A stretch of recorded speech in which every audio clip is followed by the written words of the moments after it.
The Korean Mafia boss saw his black waitress, sleeping on a frozen street bench.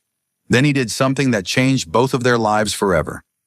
Kang Da-hyun didn't believe in fate until he saw her curled up on that bench at 2:47 a.m., her uniform still on, arms wrapped around herself against the November cold. Using her apron as a blanket, the streetlight above her flickered, casting shadows across her face, beautiful even in exhausted sleep, breath forming small clouds in the freezing air. He'd been walking to clear his head after a meeting that had gone sideways, blood still on his knuckles from the negotiation that had turned violent. And there she was, his waitress, the woman who served him coffee every morning at the Golden Egg Diner with a smile that felt like sunlight. For 6 months, Dae-hyun had been coming to that diner. Every morning, 7 a.m. sharp, same booth by the window. And every morning, she'd bring him coffee, black, no sugar, with that smile and a soft, "Good morning, Mr. Kang," that made something in his chest ache. He'd learned her name from her tag, Tessa Brooks. Learned she worked doubles most days, was always kind to the homeless people who came in, had a laugh that made other customers smile even when they were having bad days. But he'd never seen her like this, vulnerable, sleeping rough on a bench in Koreatown at nearly 3 in the morning, clearly homeless, clearly with nowhere else to go. Dae-hyun's driver, Choi, stood by the car, waiting patiently. His bodyguards flanked him at a discreet distance, and Dae-hyun stood frozen, staring at this woman who'd unknowingly become the bright spot in his dark days, trying to decide what the hell to do. He could walk away, should walk away. He was Kang Da-hyun, head of the Kang family organization, one of the most powerful men in LA's criminal underworld. She was a waitress, clearly struggling, clearly not part of his world. Getting involved would be complicated, dangerous for her, inappropriate given the power imbalance. But it was 40 degrees out, dropping fast. She was shivering even in sleep, and something in Dae-hyun's chest cracked at the sight of her, trying to make herself smaller against the cold. This woman who'd shown him nothing but warmth. "Choi," he said quietly, not taking his eyes off her, "get blankets from the car, and call the Imperial Hotel. I want the penthouse suite prepared immediately. Make sure they have women's clothing ready. Sizes," he assessed quickly. "Size 6, medium tops. Everything she might need." "Boss," Choi's voice was carefully neutral, "is that wise?" "I didn't ask if it was wise. I asked you to do it." Dae-hyun approached slowly, not wanting to startle her. Up close, he could see more details that made his jaw tighten with anger. Not at her, but at whatever circumstances had put her here. Her uniform was clean but worn, carefully mended in several places. Her sneakers had holes in them. Her hands, curled under her chin, were chapped and raw from work. This woman served him coffee every morning with dignity and grace, and she was sleeping on a goddamn bench. "Tessa," he said softly, crouching beside the bench. "Tessa, wake up." She jerked awake instantly, eyes flying open in panic, body tensing like she was ready to run or fight.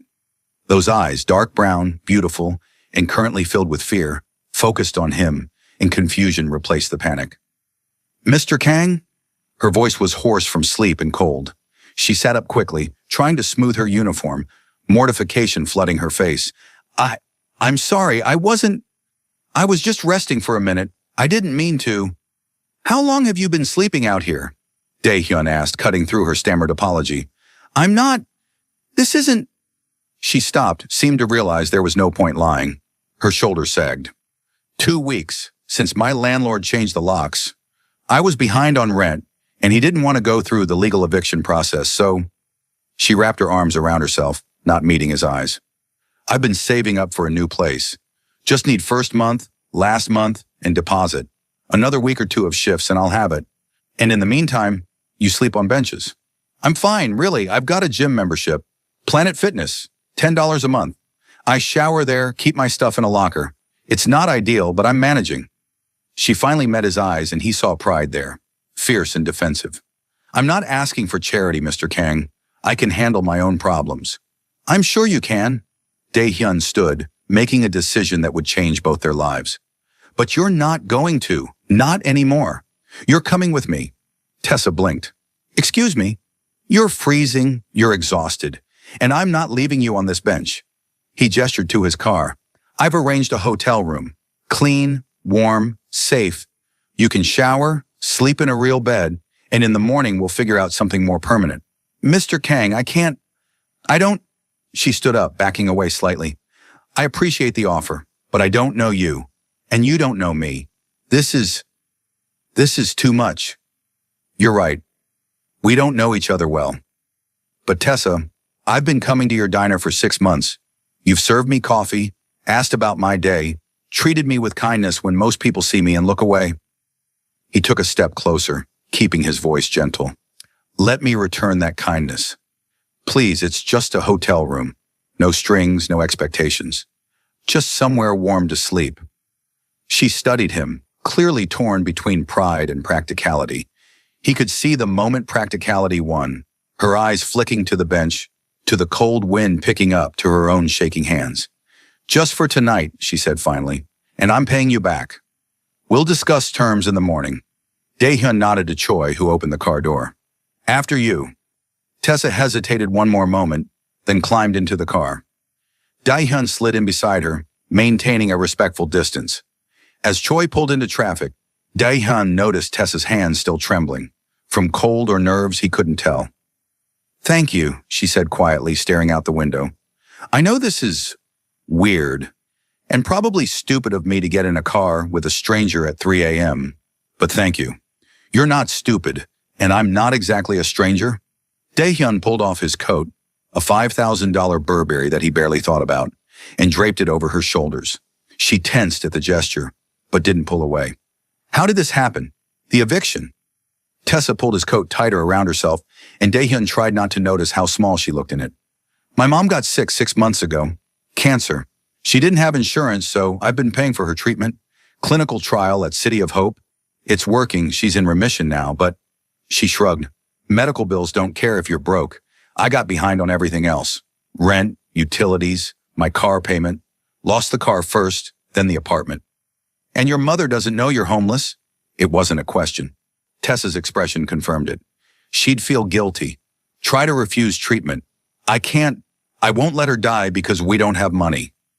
Something fierce and protective rose in Dae-hyun's chest. This woman, this beautiful, stubborn, proud woman, had sacrificed everything for her mother, was sleeping on benches and working doubles while maintaining that bright smile every morning. What about other family? Friends? Mom's all I have. Dad died when I was 12. And friends? She laughed bitterly. Turns out, when you're broke, people stop calling. I had a boyfriend until 3 months ago. He left when the money ran out. Said he couldn't deal with my drama. He was an idiot. That surprised a real laugh out of her. Yeah, he really was. She turned to look at Dae-hyun directly for the first time. Why are you doing this? Really? Good question. Dae-hyun could give her the simple answer, that he was a decent person who saw someone in need.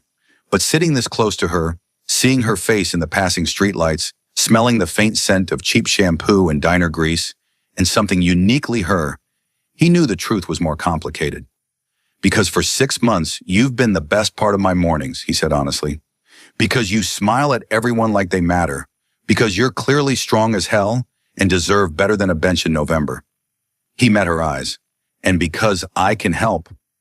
So why wouldn't I? Tessa's eyes filled with tears. I'm not charity. I know you're... He paused, searching for the right words. You're someone I'd like to know better, if you'll let me.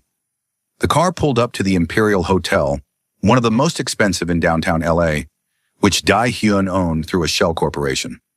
Choi opened the door, and Dae-hyun led Tessa through the lobby, past the 24-hour staff who knew better than to stare, up the private elevator to the penthouse suite. The doors opened directly into the suite, and Tessa stopped dead. Oh my God, Mr. Kang, this is too much. The penthouse was excessive even by Dae-hyun standards. 3,000 square feet, floor-to-ceiling windows overlooking the city, marble everything, furnishings that cost more than most people's yearly salary. But seeing it through Tessa's eyes, he suddenly felt embarrassed by the opulence. The bedroom's through there, he said, pointing. Bathroom has a tub and separate shower. There should be clothes in your size in the closet, toiletries in the bathroom. Order room service for anything you need. It's all taken care of. Tessa turned to him, his coat still around her shoulders. Where will you be? I have an apartment across town. You'll have complete privacy. Mr. Kang, Dae-hyun, please. Mr. Kang is what you call me at the diner. He smiled slightly. After midnight car rides, I think we can use first names. Dae-hyun, she tested the name, and he liked the way it sounded in her voice. Thank you. Really, I don't know how to repay this. Don't worry about it, He hesitated. Just keep smiling at me when I come in for coffee. That's payment enough. He left before he could do something stupid like stay, like ask to keep talking to her, like cross any more of the lines he'd already blurred tonight. In the elevator, Choi cleared his throat. That was unexpected, boss. Which part? All of it. Since when do you get personally involved with civilians? Since tonight, apparently. Dae-hyun rubbed his face, exhaustion hitting him. It had been a long night even before finding Tessa. Make sure security keeps an eye on that suite, discreetly, and have your wife go shopping in the morning. Clothes, shoes, everything she might need. Better quality than what I had them stock tonight. Your wife is going to ask questions. Tell her, Dae-hyun paused. Tell her the truth, that I found someone who needed help and I'm helping. She'll understand. In the car, Dae-hyun stared out the window at the city he'd fought to control, the empire he'd inherited and built into something powerful. And for the first time in years, he wondered what the point of all that power was if he couldn't use it to help one person who'd shown him kindness. Tessa stood in the middle of the penthouse suite, Dae-hyun's coat still around her shoulders, and tried to process what had just happened. 2 hours ago, she'd been sleeping on a bench, trying to ignore the cold and the fear and the embarrassment of having fallen this far. Now she was standing in a hotel suite that probably cost more per night than she made in a month. She moved to the window looking out at the city lights. Somewhere out there was the bench she'd been calling home, the Planet Fitness where she showered, the diner where she worked 12-hour shifts trying to smile through exhaustion and hunger, and the constant low-level terror of being one emergency away from complete disaster. And now there was Dae-hyun, Mr. Kang, the handsome Korean businessman who came in every morning, always polite, always generous with tips, always looking at her with eyes that made her heart do stupid things. She'd noticed him immediately, hard not to when he looked like he'd stepped out of a magazine, all sharp suits and sharper cheekbones. But she'd kept it professional, because men who looked like that and wore watches that expensive didn't date broke waitresses who smelled like pancakes in desperation. Except he'd just given her a hotel room, had looked at her on that bench with something in his eyes that made her want to cry. Not pity, but something softer, concern, care. Tessa explored the suite slowly. The bedroom was bigger than her entire old apartment, bed piled with pillows that probably had thread counts in the thousands. The bathroom was marble and gold, with a bathtub that could fit 3 people and a shower with multiple heads. And in the closet, just as Dae-hyun had said, were clothes, designer labels she recognized from window shopping, everything in her size. She should feel weird about this, should be suspicious of his motives. Rich men didn't do things like this without expecting something in return. Except Dae-hyun hadn't asked for anything, hadn't made a single inappropriate comment, had maintained a respectful distance in the car, left immediately after showing her the suite. Maybe he really was just being kind. Tessa ran a bath, the first real bath she'd had in weeks. Gym showers were functional, but this was luxury.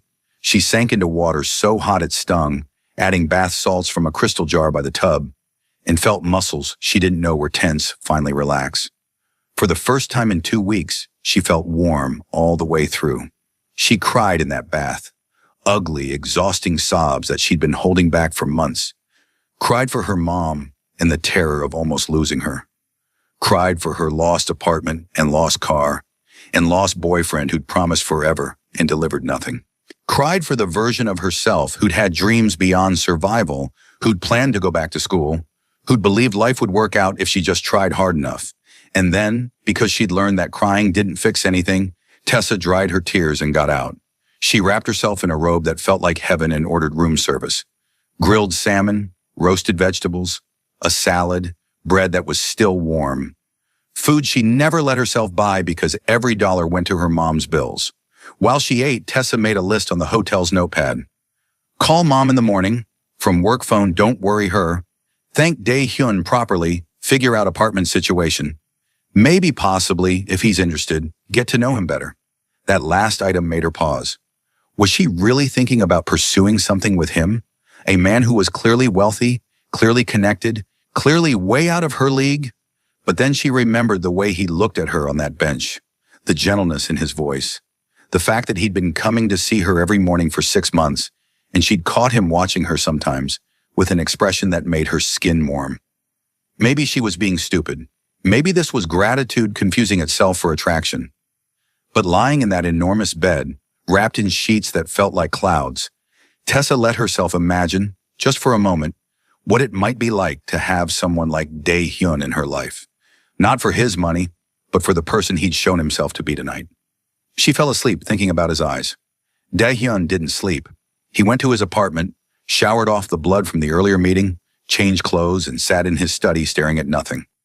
His phone buzzed constantly, lieutenants checking in, business that needed attention, the usual chaos of running a criminal empire. He ignored all of it. Instead, he thought about Tessa, about finding her on that bench, about the way she'd looked in his coat, drowning in expensive fabric while maintaining that fierce pride, about her mother and the medical bills and the boyfriend who'd abandoned her when she needed support most. "You're brooding." His sister Jiwoo appeared in the doorway, glass of wine in hand. She'd been staying with him since her divorce, recovering from her own disasters. "What happened tonight?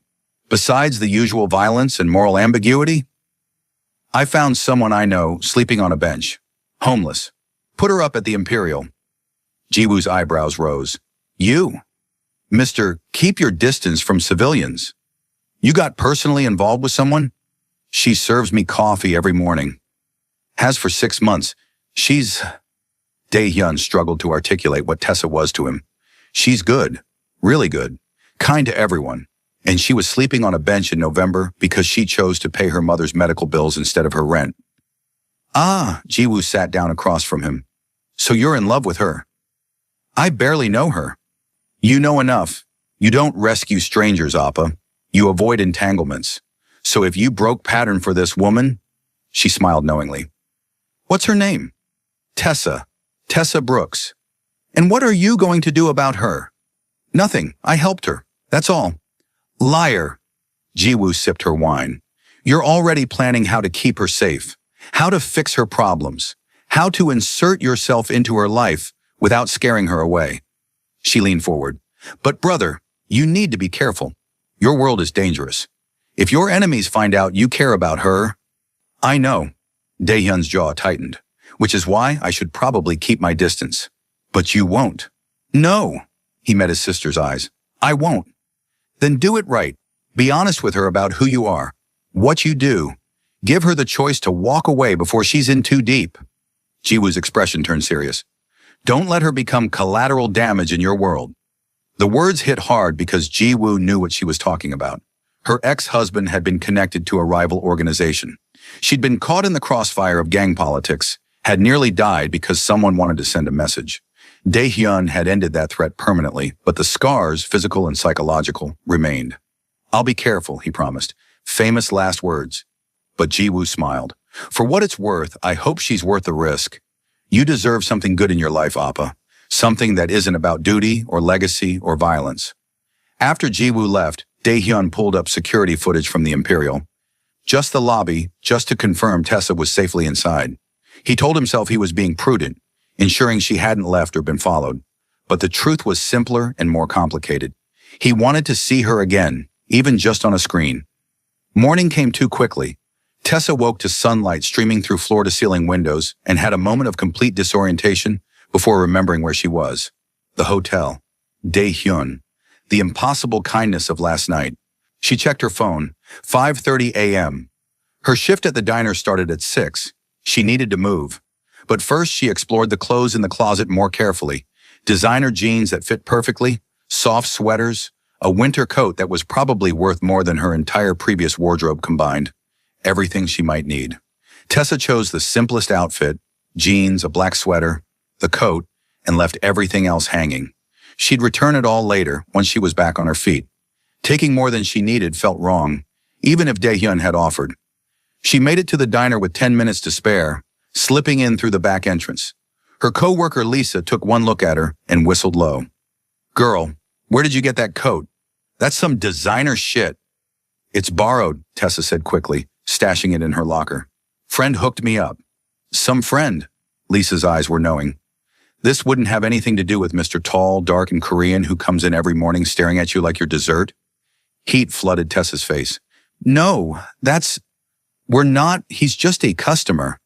Uh-huh, sure, and I'm Beyonce. Lisa bumped her shoulder.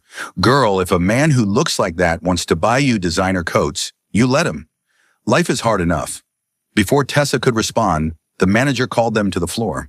The morning rush hit immediately. The diner was always packed between 6 and 9 a.m. Tessa fell into the familiar rhythm, taking orders, delivering food, refilling coffee. It felt surreal doing this normal work after sleeping in a penthouse suite, like she was living two separate lives. At 7 a.m. exactly, the bell over the door chimed and Dae-hyun walked in. Tessa's heart did something stupid in her chest. He looked incredible. Different suit, same confidence, moving through the crowded diner to his usual booth like he owned the place, which for all she knew, he might. Their eyes met across the room. He smiled, a real smile, not the polite one he usually gave, and something warm unfurled in Tessa's stomach. She grabbed the coffee pot and headed over, trying to ignore Lisa's knowing smirk from across the diner. Good morning, Mr. Kang, she said, falling into familiar professional patterns. Coffee? Please. And Tessa? He waited until she met his eyes. How did you sleep? Like the dead. That bed was... She trailed off, aware of other customers nearby. Thank you for everything. You're welcome. Do you have a break coming up?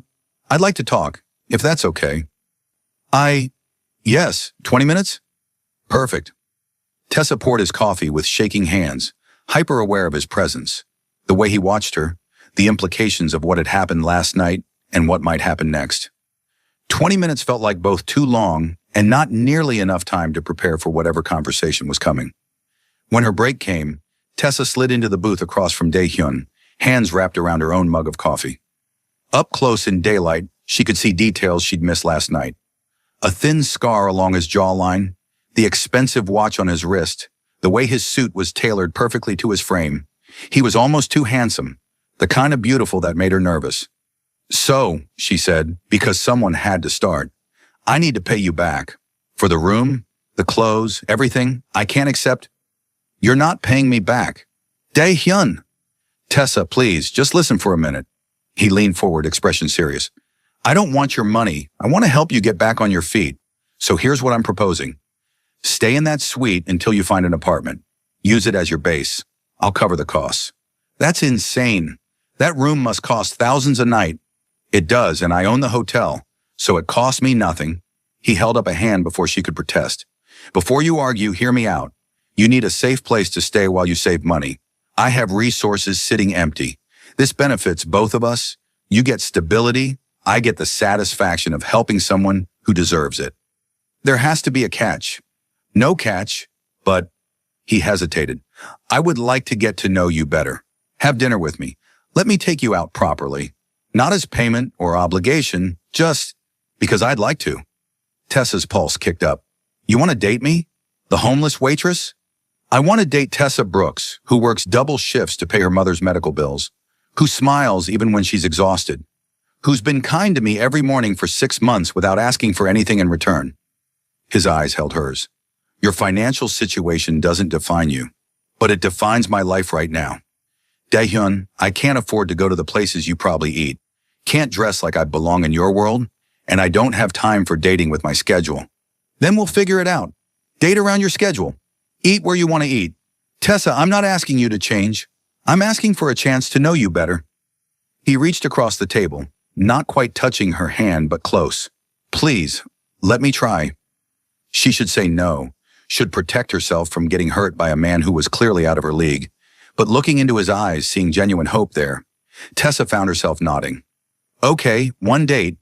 But Dae-hyun, you need to understand, I'm a mess right now.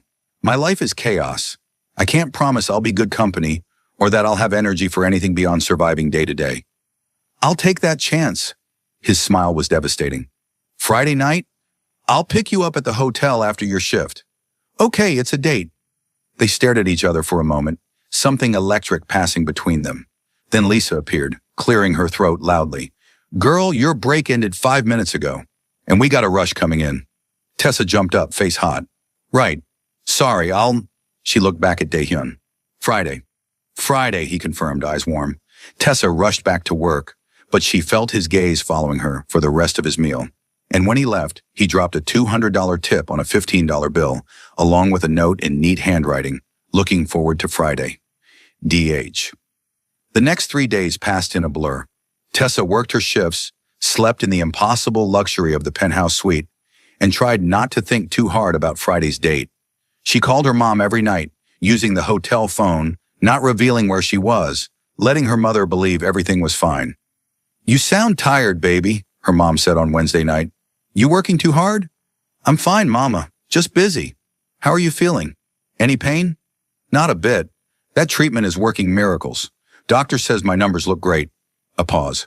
Tessa, honey, I know what you've been sacrificing. When this is over, when I'm cleared, we're going to sit down and figure out how to get you back on track. Get you into school, get your life back. Tears burned Tessa's eyes. Mama, all that matters is you being healthy. Everything else can wait.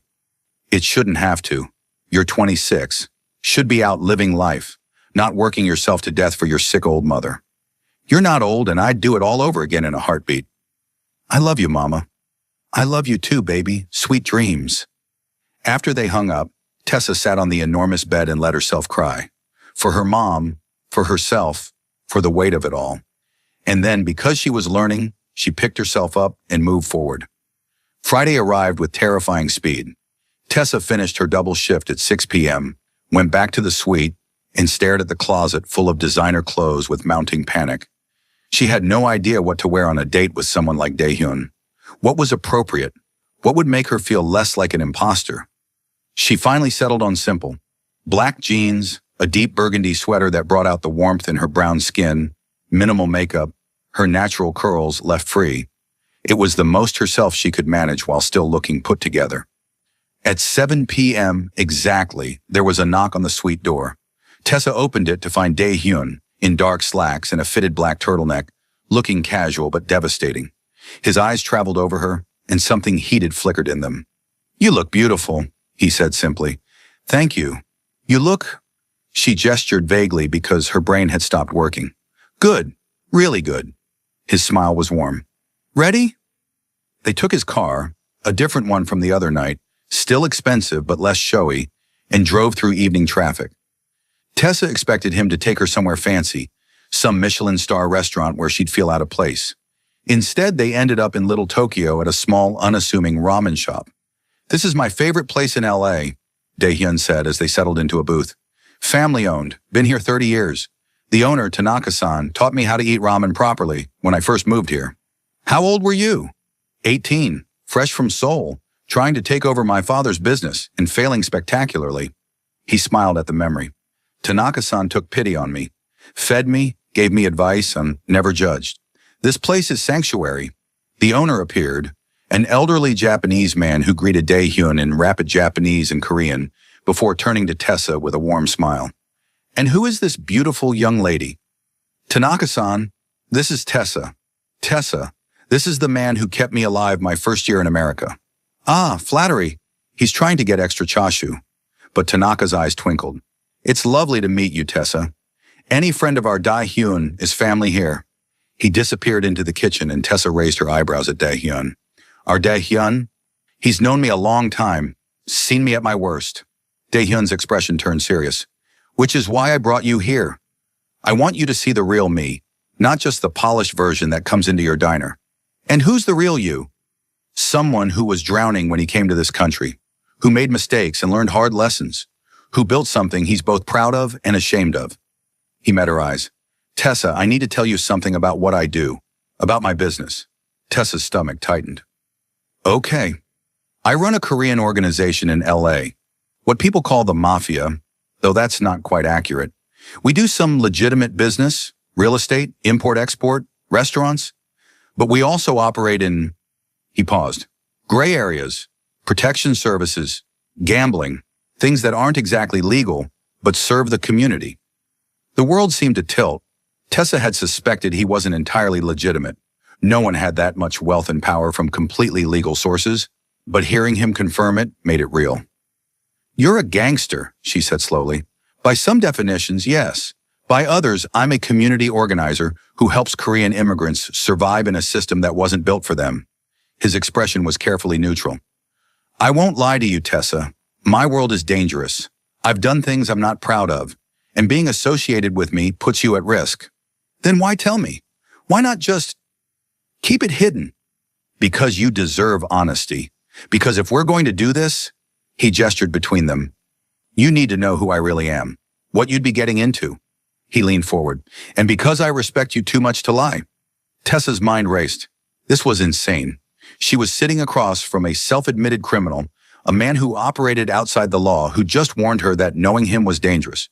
Every instinct screamed to run, but he'd also taken her off a bench in November, given her a safe place to sleep, treated her with kindness and respect, and he was looking at her now with eyes that held vulnerability alongside the danger. "Tell me this," Tessa said finally. "Do you hurt innocent people?" "No, never. That's my line." "Do you exploit your community? Take advantage of people who are desperate?" "The opposite. We protect them. Help them when the system fails." His jaw tightened. "I know how it sounds. Every criminal thinks they are the good guy.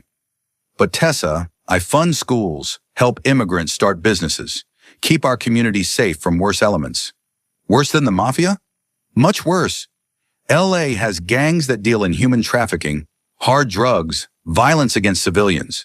We don't touch that. We operate a code." Tessa studied him, trying to reconcile the man who'd rescued her with the criminal he was admitting to being. "Why are you telling me all this? You could have just not said anything.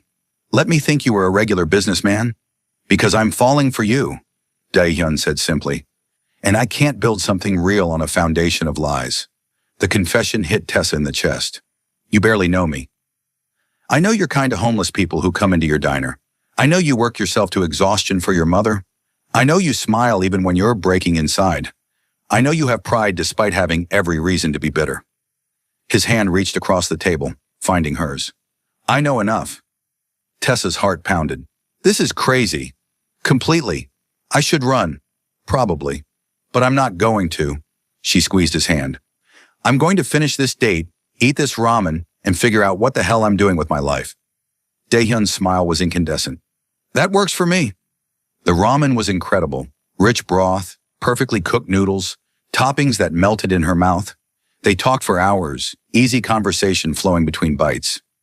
Dae-hyun told her about growing up in Seoul, his father's expectations, the weight of legacy.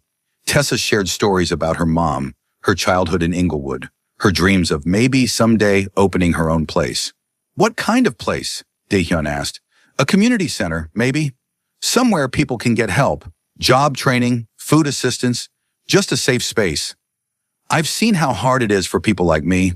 One emergency away from disaster, no safety net." She played with her napkin. "It's a pipe dream, though. Would take money I'll never have." "What if you could have it?" "Dae-hyun, I'm serious. What if I helped you make it happen? I'm not taking your money to build my dreams. No. Why not? I have resources sitting around doing nothing. You have vision and passion. Why not combine them?" "Because then it wouldn't be mine. It would be yours." Tessa met his eyes. "I need to do this myself. Prove I can build something from nothing." "That's fair," he nodded slowly. "But if you ever change your mind, the offer stands." After dinner, they walked through Little Tokyo, past shops closing for the night. Dae-hyun kept a respectful distance, but Tessa found herself gravitating closer, drawn to his warmth. The evening had turned cold and she shivered despite her coat. "Here." Dae-hyun shrugged off his jacket and draped it over her shoulders. "You'll freeze." "I'll survive." His smile was soft. "Besides, you look good in my clothes." Tessa's face heated. They walked in comfortable silence for a while, and she tried to process everything.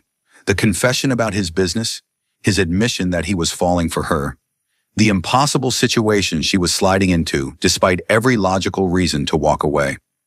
"Can I ask you something?" she said eventually. "Anything." "Why me? Really, you could have anyone. Someone from your world, someone who understands your business, someone who's not a complete mess." Dae-hyun stopped walking, turning to face her. "You want the truth?" Always. Because you see me. Not my money or my power or the organization I run. You see Dae-hyun, the guy who comes in for coffee every morning. You smile at me like I'm just a person, not a position. His hand came up to cup her cheek. And because when I found you on that bench, something in me broke. The idea that you were suffering while serving me coffee with that beautiful smile, I couldn't stand it. I wanted to fix it. Wanted to fix everything for you. You can't fix me, Dae-hyun. I'm not broken. I know. Poor choice of words. I don't want to fix you. I want to support you. Stand beside you. Be whatever you need. His thumb brushed across her cheekbone. Tessa, I haven't felt this way about anyone in maybe ever. And it terrifies me. But walking away terrifies me more. Tessa's breath caught. I'm scared too. Of getting hurt. Of being out of my depth. Of falling for someone whose world I don't understand. So we're both terrified. That's a start. Dae-hyun smiled. Can I kiss you? I've been wanting to all night. Yes, please. He kissed her then, soft and sweet and full of promise. Tessa melted into him, hands fisting in his shirt, feeling something in her chest crack open. When they pulled apart, both breathless, she rested her forehead against his. This is insane, she whispered. So you keep saying. I mean it. This can't work. We're from different worlds. Then we'll build a bridge. He kissed her again, deeper this time. We'll figure it out, Tessa. Together. The next 2 months were the happiest and most terrifying of Tessa's life. She continued working at the diner, refused to quit despite Dae-hyun's offers to support her, but moved permanently into the penthouse suite. They saw each other daily, easy routines forming. He'd come for breakfast, she'd have dinner with him after shifts, and slowly, carefully, they built something real. Dae-hyun introduced her to his world gradually. Dinners with his lieutenants, meetings with community leaders, charity events for Korean immigrant organizations. Tessa was terrified at first, convinced everyone would see through her, recognized she didn't belong. But Dae-hyun stood beside her always, his hand at her back, his presence a constant reassurance. They like you, he told her after one particularly intimidating dinner with elderly Korean businessmen. Lee said you have good instincts. That's high praise from him. I barely understood half the conversation. My Korean is terrible. You listened, asked good questions, treated everyone with respect. He pulled her close. That matters more than language. But not everything was perfect. 3 weeks into their relationship, Tessa's coworker Lisa cornered her in the break room. Girl, I need to tell you something, and you're not going to like it. Tessa's stomach dropped. What? You man, Mr. Tall, Dark, and Dangerous? I did some digging. Tessa, he's not just a businessman. He's running the Korean mob in LA, like actual organized crime. I know, Lisa blinked. You know? And you're still with him? It's complicated. Complicated? Girl, it's dangerous. Do you know what you're getting into? He's been honest with me about everything. And Lisa, he's not what you think. He helps people, protects the community. By breaking the law. The law doesn't always protect people like us. You know that. Tessa met her friend's eyes. I appreciate your concern. Really. But I know what I'm doing. Do you? Because from where I'm standing, you're falling for a man who could get you killed. The words haunted Tessa for days. Not because she disagreed, but because Lisa was right. Dating Dae-hyun was dangerous. She saw evidence of it constantly. The bodyguards that followed him, the tension in certain meetings, the scars he tried to hide. But she also saw his gentleness, the way he held her like she was precious, how he listened when she talked about her dreams, his patience with her mother when they finally met. Dae-hyun charming, her mom immediately smitten, neither of them mentioning his business. That young man is smitten with you, her mom said after Dae-hyun left. And you're smitten right back. Mama, it's complicated. His life is different from ours. Baby, everyone's life is different. What matters is how he treats you. And from what I saw, he treats you like a queen. Her mom took Tessa's hand. Don't let fear keep you from happiness. God knows I did that too many times. Don't make my mistakes. The real crisis came on a Tuesday night. Tessa was closing the diner, late shift, manager had already left, when 3 men walked in, not customers. She knew immediately from the way they moved, the cold calculation in their eyes. Korean, but not from Dae-hyun's organization. She'd met enough of his people to recognize the difference. We're closed, she said, trying to keep her voice steady. We're not here for food. The leader, mid-30s, expensive suit, scar across his knuckles, smiled without warmth. We're here for you, Tessa Brooks, Kang Dae-hyun's little pet. Fear spiked through her. I don't know what you're talking about. Don't insult our intelligence. We know you're fucking him, living in his hotel, playing house with the boss. He moved closer, and Tessa backed toward the kitchen. Here's the thing. We have a message for Kang, and you're going to deliver it. I'm not involved in his business. You became involved the moment you spread your legs for him. The words were crude, meant to hurt. Now you're going to tell him that the Park family's done playing nice. We want Koreatown. He has 1 week to withdraw, or we start taking territory by force. I'll tell him. Now please leave. Oh, we will, but first. He pulled out a knife, and Tessa's blood went cold. We need to make sure he takes us seriously. And nothing says serious like marking his girlfriend. He lunged. Tessa grabbed the nearest weapon, a coffee pot still hot, and threw it at his face. He screamed, stumbling back, and she ran for the back door. But the other men were faster, grabbing her, slamming her against the wall hard enough to knock the breath from her lungs. The knife came up, and Tessa closed her eyes, bracing for pain. It never came. Instead, she heard gunshots, loud, close, terrifying.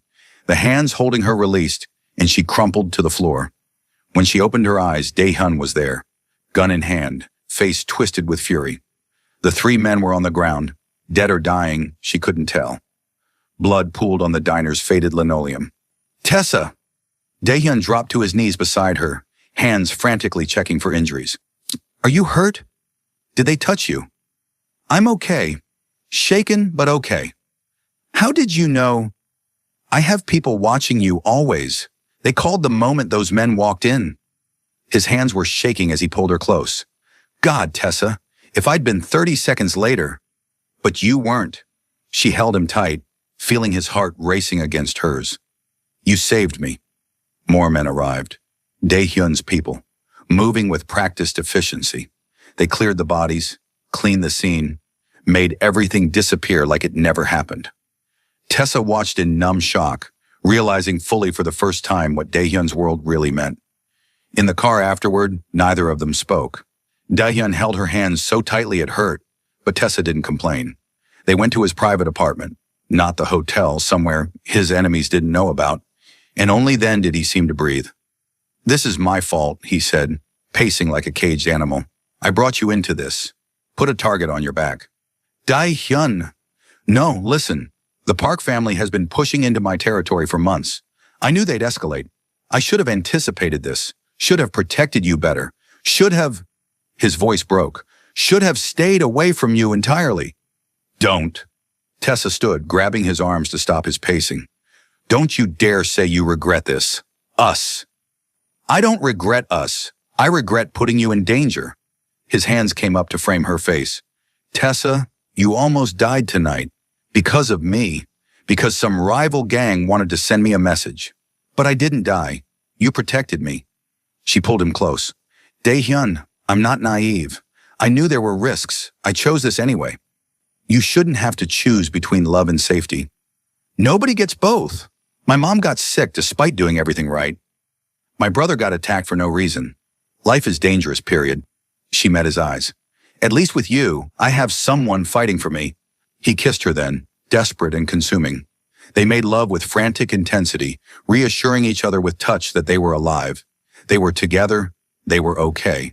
And afterward, lying tangled together, Dae-hyun signed something on her skin with his finger. What did you write? Tessa asked sleepily. Sarangi? It means I love you in Korean. He kissed her shoulder. I love you, Tessa Brooks, and I swear to God, I will keep you safe, whatever it takes. I love you too. And Dae-hyun, we'll figure this out, together. The war with the Park family escalated quickly. Dae-hyun moved Tessa to a safe house, assigned her a full security detail, and threw himself into the conflict with single-minded determination. She saw him less, and when she did, he looked exhausted, haunted. How bad is it? She asked one night when he finally came home. Bad. They hit 3 of our businesses last week, killed 2 of my people. His voice was flat, emotionless in the way she'd learned meant he was barely holding it together. I'm handling it.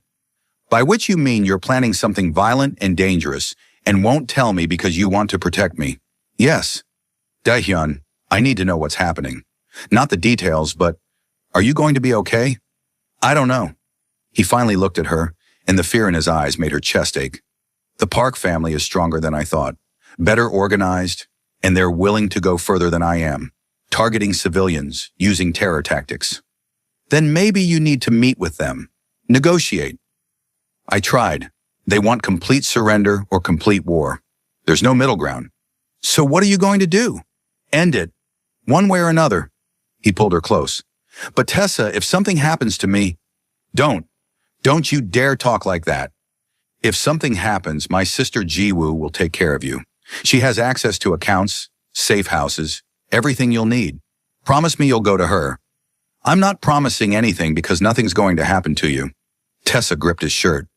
You're going to win this war, come home, and we're going to build that life we talked about. I hope you're right. 3 days later, Daehyun disappeared. Tessa woke to find him gone, his side of the bed cold. No note, no message, just an absence that felt like a physical wound. She called his phone, straight to voicemail. Called his lieutenants, nobody answering. Panic set in fast. Jiwoo arrived an hour later, face grim.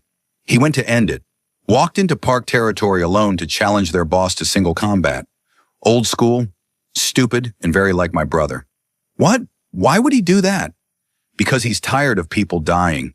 Because the Parks challenged his honor. Because he's an idiot who thinks self-sacrifice is noble.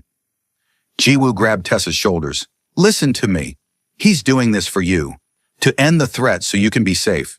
Where is he? I can't tell you that. He made me promise to keep you away. Jiwoo, please, I can't just sit here while he's...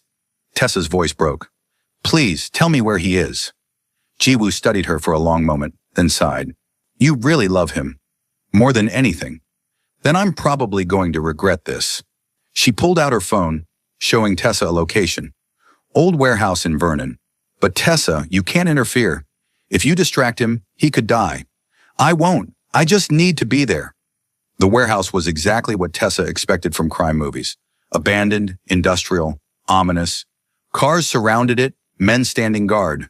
Jiwoo had arranged for them to get through, and they stood in the shadows, watching the scene unfold in the center of the space. Daehyun stood facing a man Tessa assumed was Park. Older, bigger, covered in tattoos. Both held knives. Both were already bleeding from multiple cuts. Around them, members of both organizations watched in tense silence. This is barbaric, Tessa whispered. This is tradition. Honor combat. Winner takes control of disputed territory. Jiwoo's voice was tight. And my brother is exhausted, hurt, and fighting a man with 20 years more experience. Tessa watched in horror as they circled each other. Park struck fast, knife slicing across Daehyun's ribs.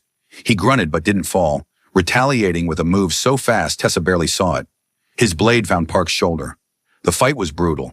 Both men were skilled, but Park was stronger, more experienced. Daehyun was faster, more desperate. Blood slicked the concrete floor. Tessa's nails dug into her palms, forcing herself to stay silent even as everything in her screamed to run to him. Park got him down, knee on Daehyun's chest, knife raised for a killing blow. And Tessa moved without thinking, breaking from the shadows, running forward. Stop!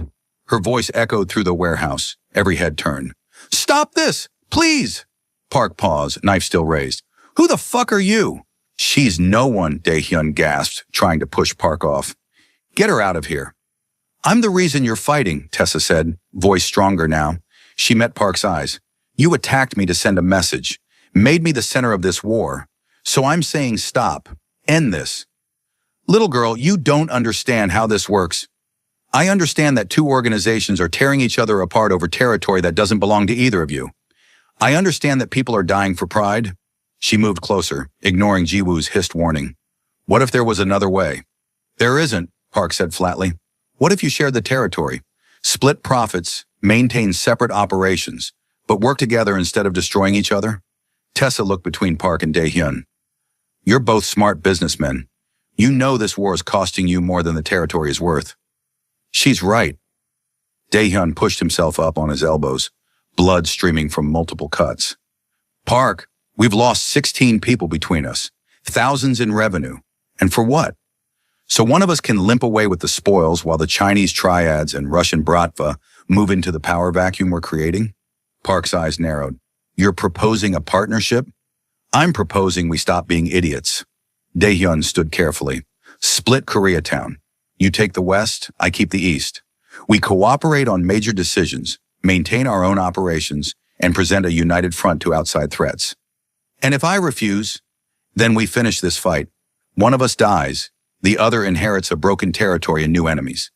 Daehyun held out his hand. Or we shake hands, stop the bleeding, and build something smarter. The warehouse held its breath. Tessa's heart pounded so hard she thought it might burst. And then slowly, Park lowered his knife. Your woman has balls, he said, almost admiringly. Coming in here, stopping a death match, that takes guts. She's extraordinary, Daehyun agreed, eyes finding Tessa's. All right, partnership. But Kang, your people step even slightly over the line, and we're back to war. Understood. They shook hands, both men bloodied and exhausted, and just like that, the war ended. Tessa's legs gave out, adrenaline crashing. Ji-woo caught her, holding her steady as Daehyun limped over. You're insane, he said, pulling her into his arms despite the blood and pain. Absolutely insane. I told you to stay away. Yeah, well, I'm not great at following orders. Tessa held him tight. Are you okay? I will be, thanks to you. He kissed her forehead. You just negotiated peace between two crime families. You realize that? I realized I wasn't going to watch you die for me. Touching, Park approached, wiping blood from his knife. Tessa Brooks, right? You should consider a career in our world. You've got instincts. I'll stick to waitressing, thanks. Shame, he nodded to Daehyun. Take care of her, Kang. Women like that are rare. I know. The aftermath was complicated. The partnership with the Park family held, bringing unexpected peace to Koreatown. Daehyun's people were suspicious at first, but results spoke louder than doubts. Revenue increased. Violence decreased. The Korean community thrived. Tessa finally quit the diner. Not because Daehyun asked, but because she was ready for something more. She enrolled at USC, Business Management, funded by scholarships and her own savings. Started planning that community center she dreamed about. And Daehyun, slowly but deliberately, began transitioning out of the criminal world. Used his resources to build legitimate businesses, invested in the community, found ways to help people without breaking laws. This is going to take years, he told Tessa one night, lying together in their new apartment, smaller than the penthouse, bought with clean money, truly theirs. I can't just walk away overnight. I know, but you're trying. That's what matters. Are you sure about all of this? About me? His hand found hers in the darkness. You could have someone easier, someone whose past isn't so complicated. I could, but I chose you. Tessa turned to face him. All of you. The complicated, dangerous, beautiful man who found me sleeping on a bench and decided I was worth saving. You saved yourself. I just provided a bed. You provided hope. That's rarer than beds. 6 months after the warehouse confrontation, Daehyun took Tessa back to that bench where he'd found her. It was a warm June evening, the city alive with summer sounds. I've been thinking about this place, he said, sitting beside her on the bench. About the night I found you here. I try not to think about it. Too embarrassing. Don't be embarrassed. You were surviving, fighting. That's nothing to be ashamed of. He turned to face her. But I was thinking, what if we changed this place? Made it into something better? What do you mean? There's an empty building across the street. Used to be a grocery store. I bought it last week. He pulled out blueprints, spreading them across his lap. I was thinking community center, job training, food bank, shelter services, everything you've been dreaming about. Tessa stared at the plans, tears filling her eyes. Daehyun, this is yours. I'm providing the building and initial funding, but it's your project, your vision, your center. He took her hands. Call it whatever you want. Run it however you see fit. I'll stay completely hands-off except for writing checks. Why? Because you deserve to build your dream, because this neighborhood deserves a place that truly helps people, and because he pulled a small box from his pocket and Tessa's heart stopped. Because I want to spend the rest of my life supporting your dreams while you challenge me to be better than I am. Daehyun! Tessa Brooks, You charged into a gang fight to save my life. You see past my worst parts to something worth loving. You make me want to be the man you think I am." He opened the box, revealing a simple, perfect ring. "Will you marry me? Build this life with me? Keep pushing me toward the light?" "Yes." Tears streamed down her face. "God, yes. You impossible, beautiful, formerly murderous man. Yes." He slipped the ring onto her finger and kissed her as the sun set over Koreatown, over the city they'd both fought for, over the bench where everything had started. The wedding happened a year later in the newly opened Brooks Community Center, named after Tessa's mother, who cried through the entire ceremony. It was small, intimate, a mixture of Dae-hyun's Korean traditions and Tessa's African-American heritage. Two cultures, two worlds, coming together. "You clean up nice," Tessa told Dae-hyun as they danced their first dance. "Very different from the bloody, half-dead guy in the warehouse. You clean up pretty well yourself, though I have to say, I fell in love with you in a waitress uniform, sleeping on a bench. That's because you're sappy. Only for you." They'd come so far from that November night.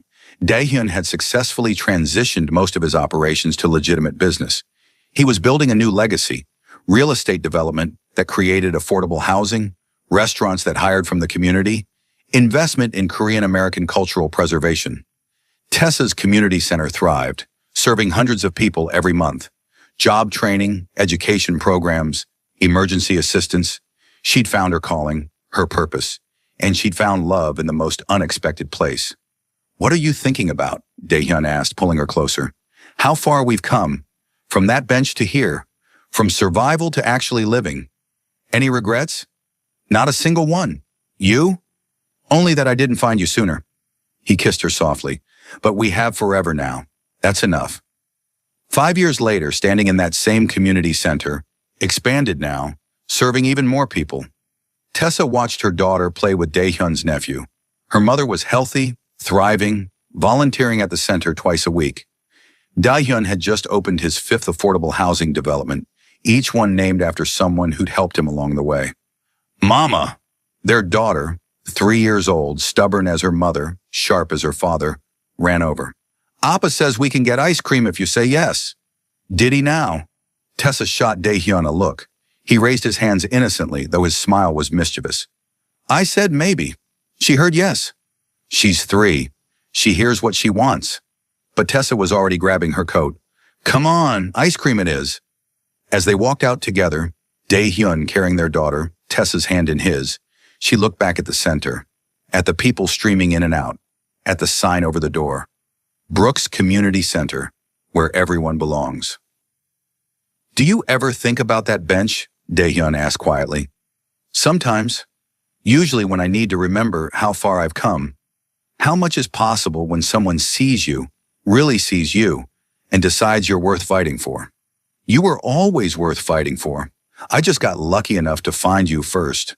Their daughter demanded to be put down, running ahead with all the confidence of a child who'd never known hunger or fear or homelessness, who'd only ever known love and security and 2 parents who'd fought through hell to build something beautiful. "You know what the unexpected thing was?" Tessa said, squeezing Dae-hyun's hand. "Not that you helped me off that bench, not the hotel or the community center or any of the material things. Then what? That you let me help you. That you let me see your broken parts and didn't run when I wanted to fix them. That you trusted me with your transformation. You didn't fix me, Tessa. You gave me a reason to fix myself." "Same thing?" "No, it's better. Because now I'm someone my daughter can be proud of. Someone who builds instead of destroys. Someone who proves that people can change." He stopped walking, pulling Tessa close. "You gave me that gift, and I'll spend the rest of my life being worthy of it." "You already are." They kissed under the streetlight, the same one that had flickered over Tessa's bench 5 years ago. And Tessa thought about fate and chance and the unexpected ways life could change in a single moment. She'd been sleeping on a bench, broken and hopeless, one emergency away from complete disaster. And a man she'd served coffee to every morning for 6 months had walked by at exactly the right moment and done something unexpected. He'd seen her, really seen her, not as a homeless waitress or a charity case or someone to be pitied, just as someone worth saving. And in saving her, she'd saved him right back. Come on, their daughter called impatiently. Ice cream. Coming, baby. Tessa laughed, pulling Daehyun forward. They caught up to their daughter, each taking one of her hands, lifting her up to swing between them as they walked. The Korean Mafia boss who'd found his humanity, the black waitress who'd found her purpose, and the love they'd built from nothing, proving that sometimes the most unexpected things are exactly what we need. Behind them, the community center glowed with light and life, a beacon in the neighborhood. And somewhere in the city, another person was struggling. Another story was beginning. Another unexpected moment was waiting to change everything. But that was someone else's story. This one, Tessa and Daehyun's story, had already found its happy ending. Not perfect, not without scars, but real and hard-won and absolutely worth fighting for. The bench where it all started had been replaced with a memorial garden now, dedicated to everyone who'd ever struggled and survived. And in the center, a plaque with words Tessa had written. For those who sleep on benches and dream of better days, they're coming. Hold on. Someone sees you. Someone is coming to remind you that you matter. Daehyun read it every time they passed, and every time Tessa caught him wiping his eyes. Still gets you, she teased gently. Every time. Because it's true. And because I'm grateful every single day that I walked down that street, saw you, and did something unexpected. What was unexpected? Most people would help someone sleeping rough. Most people would call a shelter, give money, walk away feeling good about themselves. He pulled her close. I fell in love. That was the unexpected part. Best unexpected thing ever? The absolute best. Their daughter tugged them forward again, and they went together, toward ice cream and evening, and whatever came next. Two people who'd found each other in the darkest moment and built something incandescent from the ashes of their old lives. The waitress and the mafia boss. The woman on the bench and the man who stopped. The impossible love story that proves sometimes the most beautiful things grow from the unlikeliest places. And every morning, when Tessa woke up beside Daehyun in their home filled with love and light and the laughter of their children, she remembered that bench. Remembered the cold and fear and desperate hope, and she was grateful for the struggle that taught her strength, for the fall that led to finding herself, for the man who saw her at her lowest and recognized her worth. But most of all, she was grateful she'd been brave enough to accept help, to trust a stranger, to believe that maybe, just maybe, life could surprise her with something good. Because it had. It really, truly had.